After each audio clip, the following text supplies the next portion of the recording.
to? Okay. The aphorism, as a man thinketh in his heart, so is he. Not only embraces the whole of man's being, but is so comprehensive as to reach out to every condition and circumstance of his life. As the plant springs from and could not be without the seed, so every active man springs from the hidden seeds of thought and could not have appeared without them. This applies equally to those thoughts, to those acts, which are called spontaneous and unpremeditated, as to those which are deliberately executed. Man, that's throwing me off. You're making him nervous. Act as the blossom of thought. Enjoy and suffering are the fruits thereof. Thus does a man garner in the sweet and bitter fruitage of his own husbandry. Careful, girl. Thus does a man garner in the sweet and bitter fruitage of his own husbandry. Man is a growth. Man is a growth by law, and not a creation by artifice. Cause and effect is as absolute and undeviating in the hidden realm of thought as in the world of visible and material things. A noble and godlike character is not a thing of favor or chance, but is the natural result of the continued effort and right thinking, the effect of long cherished association with godlike thoughts. An ignoble and bestial character, by the same process, is the result of the continued harboring of groveling thoughts. Man is made or unmade by himself.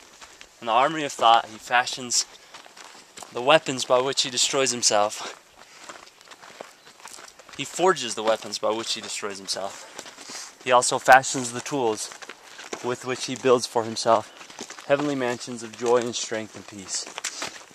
By the right choice and true application of thought, he ascends to the divine perfection. By the wrong use and false application of thought, he descends below the level of the beast. Between these two extremes lie all the grades of character. Man is their master and maker. Of all the divine truths, of all the beautiful truths pertaining to the soul, which have been revealed and brought to light in this age, none is more gladdening or fruitful of divine promise and confidence than this. The man is the master of thought, the molder of character, the maker and shaper of condition, environment, and destiny. That's it. Fuck me, dude, that was ridiculous. As Lord of his own thoughts. Oh no. We're not done yet, guys. Chapter 2. As Lord of his own thoughts. No, back that up.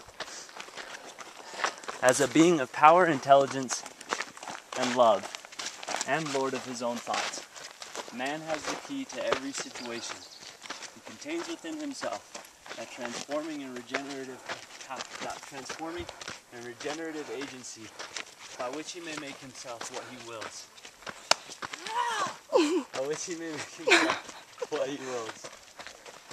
Man is always the master, even in his weakest and most abandoned state. In his weakness and degradation, he is the foolish master who misgoverns his household. When he begins to reflect upon his condition and search for the hidden laws upon which his being is established, he then becomes the wise master, directing his energies with intelligence and fashioning his thoughts upon fruitful issues, such as the conscious master. And man can only thus become by discovering within himself the laws of thought, which discovery is wholly a matter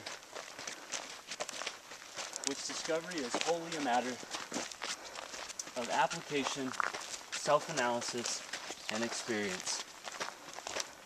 Just as we're not quite done yet. Just as diamonds, just as gold. This is where I get choppy. I could keep going, but it's gonna get choppy now. I don't have it down very solid. Alright. We'll just stop. Yeah, obviously.